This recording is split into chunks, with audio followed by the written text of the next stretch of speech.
que não sejamos juízes, mas que sejamos aprendizes. Tá boa essa palavra para você? Senhor, mas e a minha necessidade? E o meu problema? E a minha enfermidade? Tem misericórdia de mim. A palavra, quem nos instrui é o Senhor. Coma, receba a palavra, porque a promessa do Senhor é que Ele estará conosco todos os dias das nossas vidas.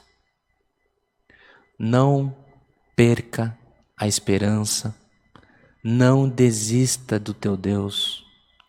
O Senhor não desiste de você. Tenha fé renovada por essa palavra.